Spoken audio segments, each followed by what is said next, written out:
Showbiz fanatics, Kim Chu rumampa sa premiere night ni Paolo at Kylie movie. Fans kilig match ang lahat ng yan. But before that, if you haven't subscribed yet to my YouTube channel, please don't forget to like, share, and subscribe at i-hit mo na rin ang notification bell for more showbiz updates. Bago tayo magpatuloy, nais ka po munang i-shoutout at pasalamatan ng lahat ng mga Kim Pao fans, mga nagmamahal kay Kim Chu at kay Mr. Paolo Abilino. Salamat po sa inyong panonood at patuloy na pagsuporta sa ating channel. And for today's video, ito na pag-usapan natin dahil na-arrest na po natin yung issue patungkol sa tampuhan di umano ni Kim Chu at saka ni Mr. Paolo Abilino matapos po mag-circulate ang news mula mismo sa isa sa mga news peddler na si Mr. OG Diaz sa kanyang channel. Sinabi niya na bakit daw hindi na masyadong sweet ang Kim Pao, na agad naman po itong na-arrest, agad naman po na nabigyan ng paliwanag ang mga issue na ito dahil si Mr. Paolo po kasi that time ay meron po siyang pinopromote na bagong movie na kailangan kung sino yung kasama niya doon po talaga siya kailangan na didikit, gagawa sila ng ingay para mapag-usapan yung kanila pong movie. Pero this time, eto na dahil kinatuwaan ng lahat ang pagrampa di umano ni Kim Chu sa premiere night ni Mr. Paolo Abilino na nagpakita po siya ng suporta kahit po hindi si Miss Kim Chu ang kanya pong first lady dito, yung kanyang leading lady. Ayan, nagpakita po ng 100% suporta si Kim. Talagang nag-effort at naglaan ng panahon si Kim Chu para suportahan si Paolo Abilino sa bagong movie nito na Elevator mula sa Viva Films. Sigawan ng mga fans na dumating ang TV host actress sa premiere night ng pelikula sa SM North EDSA Cinema kagabi na sandaling nagpa-interview sa ilang members ng press bago pumasok sa sinihan. Ayon kay Kim, dumalo siya sa premiere night ng Elevator bilang support sa kanyang leading man sa Linlang at What's Wrong with Secretary Kim at katambal nito sa movie na si Kylie Versus. In fairness, ay talaga namang nagkagulo ang mga supporters ni Paolo nang bigla na lang maglakad sa red carpet premiere ng Elevator dahil wala silang idea na sisipot nga ang TV host actress sa event. Ang eksenang ito kagabi ang isa sa mga patunay na mukhang may something na nga sa pagitan ni Kim at Paolo sa totoong buhay at hindi basta gimmick lang para sa kanilang mga upcoming projects. Pagdating naman sa loob ng sinihan, mas lalong kinilig ang mga fans kasabay ng malakas na tilian ng batiin at hilikan ni Paolo si Kim. Everyone is here from What's Wrong with Secretary Kim, direct and even the stop. Let's go, Paolo. Sana support din natin ang Philippine cinema dahil bumabalik na after the pandemic. It's a good way to distress, sabi niya pa. Pag si Paolo binibigyan ng role, ginagawa niyang sobra. Say ni Kim nang tanungin kung ano ang expectation niya sa bagong movie ng kanyang rumored boyfriend. Siguradong kaming mag-i-enjoy na-enjoy ni Kim ng bonggang-bongga ang pelikula ni na Paolo at Kylie dahil bukod sa nabigyan nila ng hustisya ang kanilang respective roles ay winner din ang tema ng kwento nito. Hindi lang kami sure kung nag-enjoy din siya sa kissing scene ng dalawang bida sa movie na naganap sa loob ng Elevator. Hahaha, charot! Agree naman kami kay Paolo nang sabihin niyang feel good lang ang kwento ng Elevator at inspiring din dahil ipinakita rin sa pelikula kung paano nagsumikap at magtrabaho ng marangal ang ating mga OFW.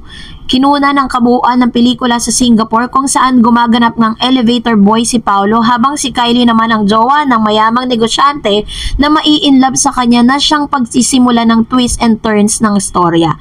It's something that would inspire you not just for your career but also outlook mo in life. Ang sabi nga ni Paolo sa panayam sa kanya sa Showbiz Press.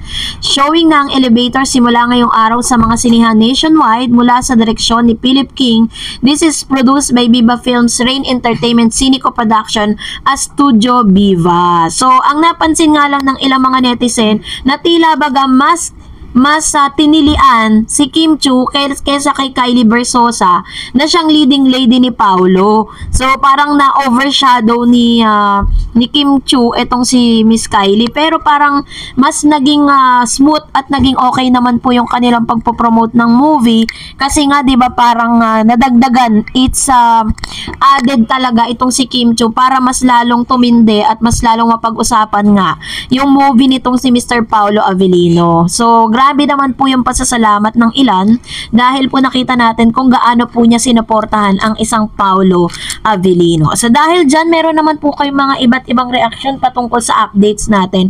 Unahin po natin ang unang reaction. Sabi po ng isang user, "Why are people trying to match Oliver with Kim? Just think as to why he's 32 years na, still single, never had a girlfriend. Please leave Kim Pao alone. Thank you." Ayan. So, hindi siya natutuwa na itong si Attorney Oliver Moeller ay ipinapartner kay Kim na dapat po talaga kay kay Miss Michelle D. Sabi ni Reynaldo Edranil Quiero, "Sa totoo lang, Kim, mahirap pakisamahan ng isang lalaki, lalo na't siloso. Pwedeng saktan ka niyan basta siloso. Mainit." Ayan, ano kaya ibig sabihin niya, 'di ba? Sino kaya siloso na sinasabi niya? But anyways, so sinasabi siguro niya si Paolo Avellino na siloso. Diba? Hindi natin alam kung sino yung tinutukoy niya o maaaring si Oliver. Kasi si Oliver po talaga parang pinupush niya itong si mas nagkiklik sila ni Kim, no? Pero ayaw ng mga Kim Pao yan. Sabi naman po ng isa pa si Miss Norma Dayag, "That's life of showbiz. Wait lang tayo for the night, for right time, for Kimmy. We love you, Kim. Please be careful at this time. You are old and not to choose the right one for you. Good luck, Kimmy."